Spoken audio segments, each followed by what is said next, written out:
ರಾಜ್ಯದಲ್ಲಿ ಬಿಸಿಲಿನ ಪ್ರತಾಪ ದಿನದಿಂದ ದಿನಕ್ಕೆ ಹೆಚ್ಚಾಗ್ತಾ ಇರುವಂಥದ್ದು, ಈ ಹಿನ್ನೆಲೆಯಲ್ಲಿ ಅನೇಕರು ಸಂಕಷ್ಟಕ್ಕೆ ಕೂಡ ಸಿಲುಕ್ತಾ ಇರುವಂಥದ್ದು. ಇದರ ಜೊತೆಗೆ ಇದೀಗ ರಾಜ್ಯದ ಬಹುತೇಕ ಬ್ಲಡ್ ಬ್ಯಾಂಕ್ಗಳು ಕೂಡ ಸಂಕಷ್ಟಕ್ಕೆ ಸಿಲುಕ್ತಾ ಇರುವಂಥದ್ದು.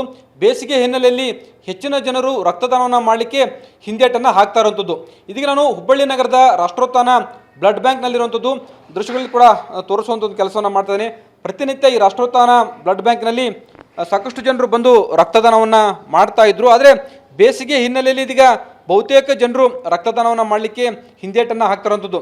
ಈ ರಾಷ್ಟ್ರೋತ್ಥಾನ ಕೇಂದ್ರದಲ್ಲಿ ಪ್ರತಿನಿತ್ಯ 90 ರಿಂದ 100 ಯೂನಿಟ್ ರಕ್ತವನ್ನು ಸಂಗ್ರಹ ಮಾಡಲಾಗ್ತಾ ಇತ್ತು.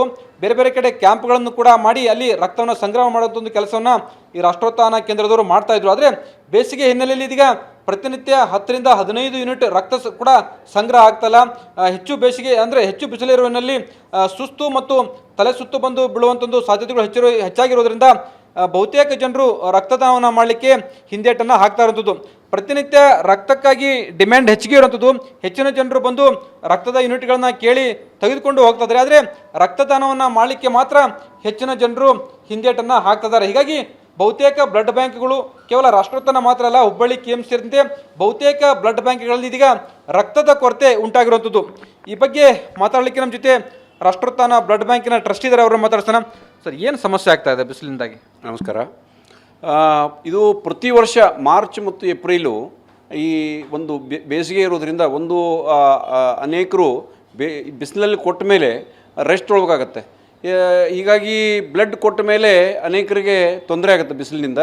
ಹೀಗಾಗಿ ಮತ್ತು ಕಾಲೇಜ್ ಸೂಟಿ ಇರುತ್ತೆ, ಸ್ಕೂಲ್ ಕಾಲೇಜಸ್ ಎಲ್ಲ ಸೂಟಿ ಇರುತ್ತೆ. ಹೀಗಾಗಿ ಪ್ರತಿ ವರ್ಷ ಹೆಚ್ಚು ಈ ಮಾರ್ಚ್ ಏಪ್ರಿಲ್ನಲ್ಲಿ ರಕ್ತದ ಬಹಳ ಕೊರತೆ ಇರುತ್ತೆ. ಆದರೆ ಈ ವರ್ಷ ರಕ್ತ ಏನಿದೆ ಬಿಸಿಲು ಬಹಳ ಇರೋದ್ರಿಂದ ಇಲ್ಲಿ ಬ್ಲಡ್ ಬ್ಯಾಂಕಿಗೆ ರಕ್ತದಾನಿಗಳು ಬರೋದು ಭಾಳ ಕಡಿಮೆ ಆಗಿದೆ.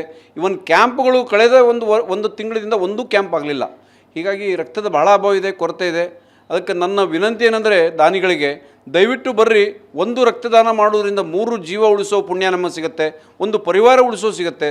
ಅದಕ್ಕೆ ನಾನು ವಿನಂತಿ, ದಯವಿಟ್ಟು ಬರ್ರಿ, ನಾವು ರಕ್ತದಾನ ಮಾಡೋಣ, ನಮ್ಮ ಮಿತ್ರರನ್ನು ಕರ್ಕೊಂಬರೋಣ ರಕ್ತದಾನ ಮಾಡಲಿಕ್ಕೆ. ಸರ್, ಪ್ರತಿನಿತ್ಯ ಮೊದಲು ಎಷ್ಟು ಯೂನಿಟ್ ಆಗ್ತಾ ಇತ್ತು, ಇವಾಗ ಎಷ್ಟು ಯೂನಿಟ್ ಸಂಗ್ರಹ ಆಗ್ತದೆ? ಸರ್, ನಾವು ಪ್ರತಿನಿತ್ಯ ಸುಮಾರು 80 ಯೂನಿಟ್ ನಾವು ರಕ್ತವನ್ನು ಸಂಗ್ರಹಣೆ ಮಾಡ್ತಾಯಿದ್ವಿ, ಕಲೆಕ್ಟ್ ಮಾಡ್ತಾಯಿದ್ವಿ.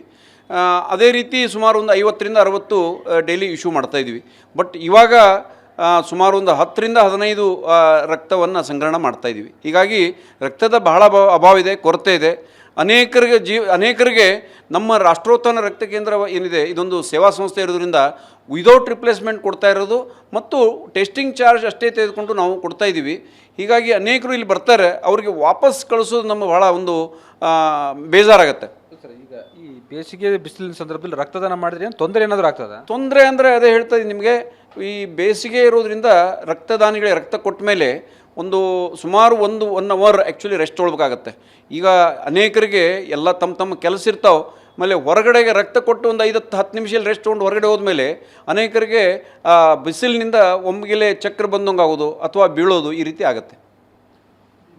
ಇದು ರಾಷ್ಟ್ರೋತ್ಥಾನ ರಕ್ತ ಕೇಂದ್ರದ ಟ್ರಸ್ಟಿಗಳ ಮಾತು ಅಂತಂದರೆ, ಬೇಸಿಗೆ ಸಮಯದಲ್ಲೂ ಕೂಡ ರಕ್ತದಾನವನ್ನು ಮಾಡಬಹುದು. ಇದರಿಂದ ಹೆಚ್ಚು ಸಮಸ್ಯೆ ಆಗೋದಿಲ್ಲ. ಸ್ವಲ್ಪ ವಿಶ್ರಾಂತಿಯನ್ನು ಪಡೆದರೆ ಅವರು ಯಾರು ಬೇಕಾದರೂ ಕೂಡ ಬೇಸಿಗೆ ಸಮಯದಲ್ಲೂ ಕೂಡ ರಕ್ತದಾನವನ್ನು ಮಾಡಬಹುದು. ಹೀಗಾಗಿ ಹೆಚ್ಚಿನ ಜನರು ಬಂದು ರಕ್ತದಾನವನ್ನು ಮಾಡಿದರೆ ಅನೇಕರ ಜೀವನ ಉಳಿಸಲಿಕ್ಕೆ ಸಾಧ್ಯ ಆಗುತ್ತೆ ಅನ್ನೋ ಮಾತುಗಳನ್ನು ಹೇಳ್ತಾ ಇರೋಂಥದ್ದು. ಕ್ಯಾಮ್ರಾಮನ್ ಶಿವ ಜೊತೆ ಸಂಜಯ್, TV9 ಹುಬ್ಬಳ್ಳಿ.